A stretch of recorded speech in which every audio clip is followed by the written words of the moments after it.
Zënja Lala, 5 të pandehur të dosjes 5D, 5 janë këta, kanë marrë dënime të lehta dhe tani nuk janë në burg. Çfarë ndodhi konkretisht?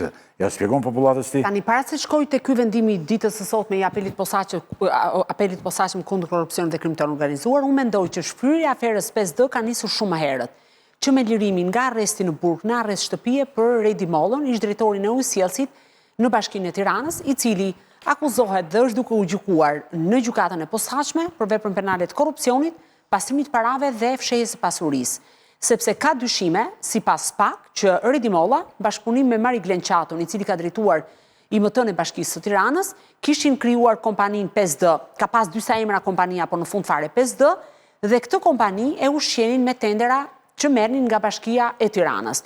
Që në momentin e parë që u zbut masa e sigurisë për Redi Mollën dhe kaloi në heshtje kjo histori, filloi edhe shfryrja tërësore e dosjes 5D. Më pas pati edhe një zbutje mase sigurie për një tjetër ish zyrtar të Bashkisë së Tiranës, bëhet fjalë për ish drejtorin e punëve të ndërmarrjes publike në Bashkinë e Tiranës, Taulan Tushe, që po ashtu nga arresti në burg u dërgua në arrest shtëpie, edhe kjo ngjarje mbeti pa një reagim publik dhe pa arsye, dhe pra ende nuk kemi një vendim të arsyetuar se pse këta dy persona janë dërguar në arrest shtëpie, ndërkohë që akuzat ndaj tyre janë akuza shumë të rënda. Të paktën për Redi Mollën ka vepra penale për cilat ai do duhet sipas kodit penal të dënohet deri në 15 vite burgim. Pra do të thotë që një person i cili rrezikon 15 vjet burgim, që është që nga korrupsioni, pastrimi i parave e tjera me radhë, mbahet në masën e Redi Molla është punë bënte Klodise unë ka marruar drejtori i ujësjellësit. Janë bërë shumë. Kontrollonte të tërthort sipas SPAK kompaninë 5D. Pra kompania ishte vënë emër të një personi tjetër, të një biznesmeni, i cili në fakt rezultonte që thjesht ishte një emër fiktiv, por kompania drejtohej ose më saktë menaxhohej dhe të kontrollohej nga Redi Molla dhe Mari Glençato, dy nga njerëzit më të besuar të Erion Veliajt në kohën që ishin bashkë në Bashkinë e Tiranës, se tani gjysma janë në burgje, gjysma në arrest shtëpie, dhe që atëherë filloi shfryrja e dosjes 5D. Ju pyesni për vendimin e ditës së sotme. Apeli posaçëm vendosi që të cilësoj fajtore Eglantina Zeren dhe disa të pandehur të tjerë, anëtar të Komisionit të Vlerësimit të Ofertave, për veprën penale të shkeljes së barazisë në tendera. Eglantina Zere ka qenë drejtuese ose drejtoresh e Tirana Parking, një entitet ose ent brenda Bashkisë së Tiranës, dhe sipas prokurorisë së posaçme favorizonte me tendera kompaninë 5D ose Vas Konstruksion në atë kohë kishte emrin, që kontrollohej nga Molla dhe Çato. Shkalla e parë, pra gjykata e posaçme e kishte dënuar Eglantina Zeren dhe të pandehurit e tjerë, 4 pandehurit e tjerë, me dënime nga 6 muaj deri në 9 muaj burgim. Edhe këto dënimi ishin qesharake, por gjithsesi ishin dënime me burgim. Çfarë bëri apeli sot? E hoqi edhe këtë dënimin me burgim dhe i dërgoi në shërbim prove 12 muaj. Pra përgjatë 12 muajve nga dita e sotme, ata duhet të mbajnë kontakte me shërbimin e provës. Pra ndërkohë që janë zhvatur miliona euro të taksapaguesve shqiptar, të qytetarëve shqiptar, nga ana tjetër zyrtarët nuk kanë shlyer asnjë ditë. Pra do thotë që nuk kanë shkuar asnjë ditë në burg dhe të shkojnë të kryejnë 12 muaj punë në shërbim publik ose të mbajnë kontakte me shërbimin e provës, që është një dënim qesharak në raport me aferën korruptive që ka ndodhur me dosjen 5D. Pra gjithë që ka ndodhur është një shfryrje totale sipas meje e aferës 5D, e cila do duhet të kishte shumë të pandehur dhe të kryenin dënime me burgim, dhe krahas kësaj do duhet të kishte dhe hetime pasurore për secilin nga këto zyrtarë që ka abuzuar me tenderat. Pra kjo është gjithë shfryrja e kësaj dosje. A ka më hetime për 5D apo janë mbyllur përfundimisht? Është një proces që është duke vijuar, pra janë 2 procese të tjera paralele, sepse ka dhe disa zyrtarë tjerë të dënuar, 3 kryesorët që unë sqarova dhe më herët, i vetmi që mbetet në paraburgim është Mari Glençato, ish drejtuesi i IMT-s së Bashkisë, ndërkohë që Redi Molla dhe Taulan Tusha janë liruar masën e arrestit në shtëpi, e vetmja gjë që duhet tani të vijoj ka të bëjë me hetimin pasuror.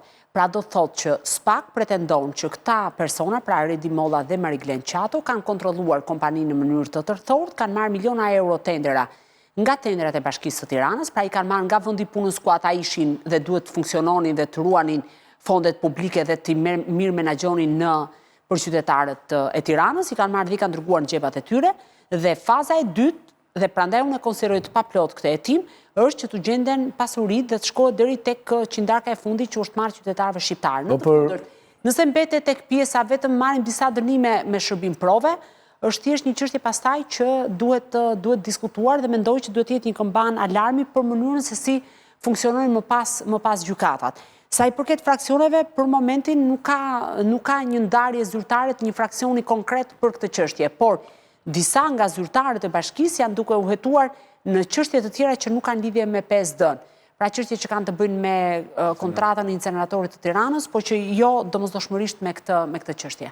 Kjo, domethënë, nëse këta 3 djemtë akuzojnë për 29 procedura tenderuse që i kanë rregulluar të fitojnë vetë, ky episodi i sotshëm është një rast.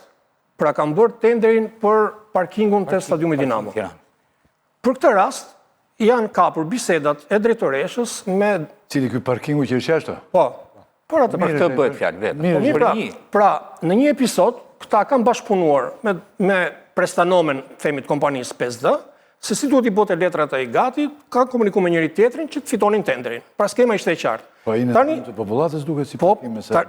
Tani, Spaku do duhej të vërtetonte bashkëpunimin e drejtoreshës dhe antarëve të KVO-sëve me 3 drejtorët për t'i thënë ai grupi strukturuar kriminal.